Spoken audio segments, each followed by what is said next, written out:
TDP అధినేత Nara Chandrababu Naidu రాజ్భవన్లో governor కలిశారు. ఇదే అంశంపై మరింత సమాచారాన్ని మా ప్రతినిధి వర్మ అందిస్తారు. వర్మ, చెప్పండి, టీడీపీ అధినేత చంద్రబాబు అయితే రాజ్భవన్లో గవర్నర్తో భేటీ అయ్యారు. భేటీ తర్వాత అసలు అప్డేట్స్ ఏ విధంగా ఉంటాయి, అలాగే మంత్రివర్గ కూర్పుకు సంబంధించిన అప్డేట్స్ ఏ విధంగా ఉన్నాయంటారు?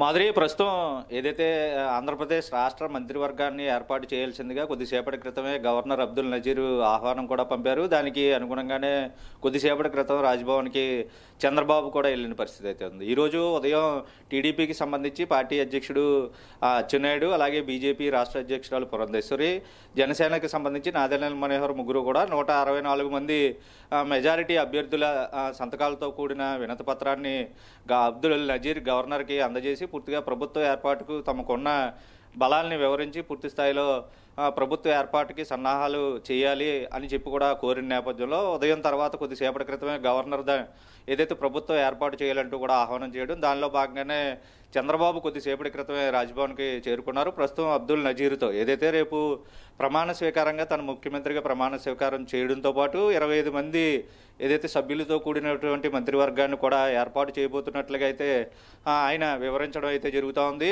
అయితే ఈ మంత్రివర్గానికి సంబంధించి ఎవరు ఈ మంత్రివర్గ కూర్పులు, ముఖ్యంగా కూటమి సభ్యులకి సంబంధించి 3 పార్టీలకి సంబంధించి సమతూకంలో మంత్రివర్గ విస్తరణ చేయాలని ఇప్పటికే కసరత్తు పూర్తి చేసినటువంటి నారా చంద్రబాబు నాయుడు పూర్తి స్థాయిలో వాళ్ళ లిస్టుని అంతటి కూడా ప్రస్తుతం గవర్నర్కి అందజేయనున్నారు. అటు తర్వాత కొద్దిసేపటి తర్వాత పూర్తి స్థాయిలో ఎవరు మంత్రివర్గంలో ఉండబోతున్నారు అన్నది ఒక క్లారిటీ కూడా వచ్చే అవకాశం ఉంది. అయితే కేంద్రంలో ఇప్పటికే మంత్రివర్గానికి సంబంధించి కూర్పు కేటాయింపు, శాఖల కేటాయింపు పూర్తయిన నేపథ్యంలో తాజాగా ఆంధ్రప్రదేశ్ రాష్ట్రంలో ఎవరు మంత్రులుగా బెర్తలు ఖరారు చేసుకున్నారన్నది మరి కొద్దిసేపటి తర్వాత స్పష్టత వచ్చే అవకాశం ఉంది. ముఖ్యంగా జనసేనకి సంబంధించినంత వరకు పవన్ కళ్యాణ్కి డిప్యూటీ సీఎం హోదాతో పాటు మరికొన్ని అంటే శాఖలు కూడా ఆయన కేటాయిస్తారా ఏంటి అన్నది ప్రస్తుతం ఒక ఉత్కంఠ అయితే నెలకొంది. అలాగే జనసేనకు సంబంధించి పవన్ కళ్యాణ్తో పాటు మరొక 3 మంత్రివర్గాలను కూడా పూర్తిగా 4 మంత్రివర్గాలని కేటాయించే విధంగా ప్రస్తుతం పూర్తిగా ఆ దిశగానే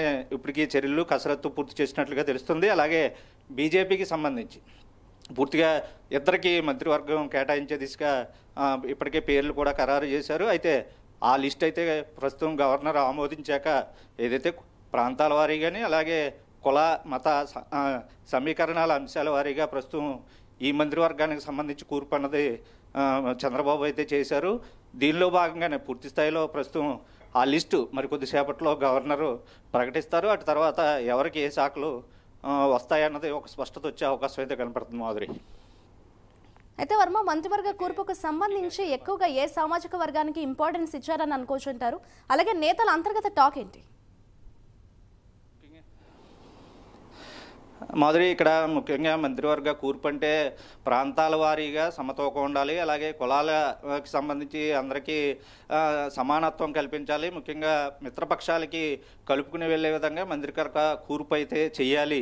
ఈ 3 అంశాలు బేరీజు వేసుకుని పూర్తి స్థాయిలో మంత్రివర్గ ఏర్పాటు అన్నది ప్రస్తుతం చంద్రబాబు ఒక కొలిక్కి తీసుకొచ్చారు. దానిలో భాగంగానే పూర్తి కసరత్తు తర్వాత మంత్రివర్గానికి సంబంధించి లిస్టును కూడా ఫైనల్ చేసి గవర్నర్కి అయితే మరి కొద్దిసేపట్లో అందజేస్తారు. అటు తర్వాత ఎవరెవరు కులాలకు సంబంధించి ప్రాంతాలకు సంబంధించి ముఖ్యంగా ఆ సమాన భాగం సమతూకంలో అయితే ప్రస్తుతం ముఖ్యంగా కనబడుతోంది. అయితే ఈసారి ముఖ్యంగా ఏదైతే యువత మహిళలు ఎక్కువగా మెజారిటీ దిశగా అభ్యర్థులు కూడా గెలుపొందిన నేపథ్యంలో వాళ్ళందరికీ పెద్దపీట వేస్తారు. సీనియర్లకు సంబంధించి పూర్తి స్థాయిలో కొంత ఆశల మీద నీళ్లు జల్లే పరిస్థితి అయితే తప్పదు పూర్తిగా. తర్వాత వాళ్ళందరికీ కూడా గౌరవప్రదమైన స్థానాలు కల్పించబోతున్నారని కూడా ఒక సమాచారం తెలుస్తోంది. అయితే ముఖ్యంగా ఇప్పటివరకు అసెంబ్లీకి సంబంధించినంత వరకు ప్రోటెం స్పీకర్గా ఎవరు ఉంటారన్నది ప్రధానంగా ఇప్పుడు ఒక చర్చ నడుస్తుంది. ముఖ్యంగా 3 సీనియర్ నాయకులు ఎవరైతే 9 సార్లు ఎమ్మెల్యేగా గెలుపొందినటువంటి చంద్రబాబు, అలాగే అచ్చెన్నాయుడు, ఇదే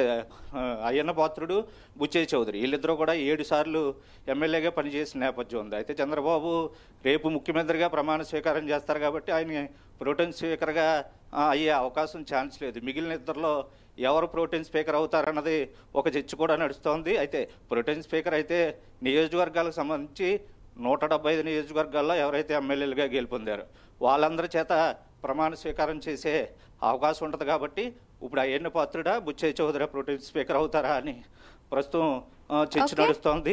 సీనియారిటీ ప్రకారం అయ్యన్న పాత్రుడికి అవకాశం లభించే ఛాన్సెస్ ఎక్కువ ఉన్నాయని సమాచారం తెలుస్తోంది.